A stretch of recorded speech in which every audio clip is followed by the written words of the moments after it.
আসন্ন ত্রয়োদশ জাতীয় সংসদ নির্বাচন 2026-কে সামনে রেখে প্রবাসে থাকা ভোটার, আইনি হেফাজতে থাকা ভোটার, ভোটার এলাকার বাহিরে অবস্থানরত সরকারি কর্মকর্তা কর্মচারী এবং নির্বাচনের দায়িত্বে নিয়োজিত কর্মকর্তা কর্মচারীদের ভোটার অধিকার নিশ্চিত করতে নির্বাচন কমিশন আইটি সাপোর্টেড পোস্টাল ব্যালটের মাধ্যমে ভোট গ্রহণের সিদ্ধান্ত নিয়েছে।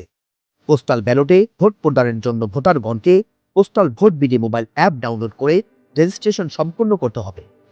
বাংলাদেশ আনসার ও গ্রাম প্রতিরক্ষা বাহিনীর নির্বাচনের দায়িত্বে নিয়োজিত সকল কর্মকর্তা কর্মচারী ও সদস্যদের পোস্টাল ব্যালটের মাধ্যমে ভোট প্রদানের নিমিত্তে রেজিস্ট্রেশন সম্পূর্ণ করার জন্য বিশেষভাবে অনুরোধ করা যাচ্ছে। রেজিস্ট্রেশন ব্যতীত নির্বাচনের দায়িত্বে নিয়োজিত বাহিনীর সদস্যরা পোস্টাল ব্যালটের মাধ্যমে ভোট প্রদান করতে পারবেন না। চলুন দেখে নেই postal vote BD app registration থেকে শুরু করে ভোট প্রদানের সম্পূর্ণ প্রক্রিয়া।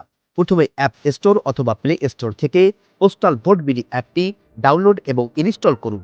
অ্যাপটি চালু করুন এবং প্রথমে ভাষা নির্বাচন করুন। প্রথমে রেজিস্ট্রেশন বাটনে ক্লিক করে একটি নতুন অ্যাকাউন্ট তৈরি করুন।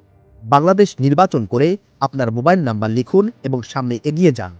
এরপর আপনার মোবাইলে একটি ওটিপি আসবে। ওটিপি ঠিক হলে আপনার অ্যাকাউন্টের পাসওয়ার্ড দিলে অ্যাকাউন্টটি তৈরি হয়ে যাবে। পুনরায় আপনার মোবাইল নাম্বার ও পাসওয়ার্ড দিয়ে লগ ইন করুন। এই ধাপে আপনার জাতীয় পরিচয়পত্রের সামনের দিকের ছবি তুলে ভেরিফিকেশন করুন, লাইভলিনেস যাচাই করুন এবং আপনার সেলফি তুলুন। এই পর্যায়ে যে ঠিকানায় ব্যালট পেতে চান তা সঠিকভাবে লিখুন।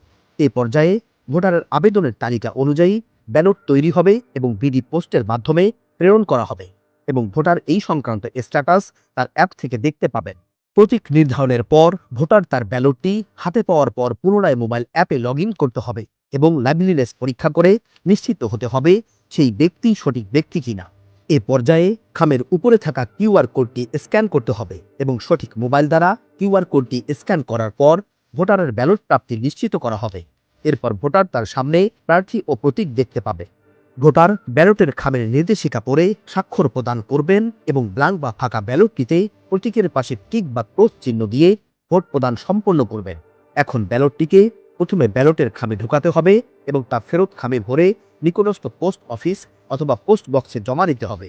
ফেরত খামগুলো বাংলাদেশ ডাক বিভাগের মাধ্যমে রিটার্নিং অফিসারের নিকট পৌঁছে দেওয়া হবে। ভোটের দিন তা গণনা করা হবে। অবাধ, সুষ্ঠু ও গণতান্ত্রিক ধারায় উত্তরণের গুরুত্বপূর্ণ যাত্রায় অংশীদার হওয়ার সুযোগ রয়েছে নির্বাচনের দায়িত্বে নিয়োজিত বাংলাদেশ আনসার ও গ্রাম প্রতিরক্ষা বাহিনীর প্রতিটি সদস্যের।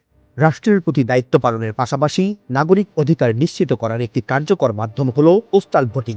নির্বাচনী কাজে নিয়োজিত বাহিনীর সকল সদস্যকে পোস্টাল ভোটিংয়ের মাধ্যমে তাদের মূল্যবান ভোটাধিকার প্রয়োগে সক্রিয়ভাবে অংশগ্রহণের জন্য উৎসাহিত করা যাচ্ছে।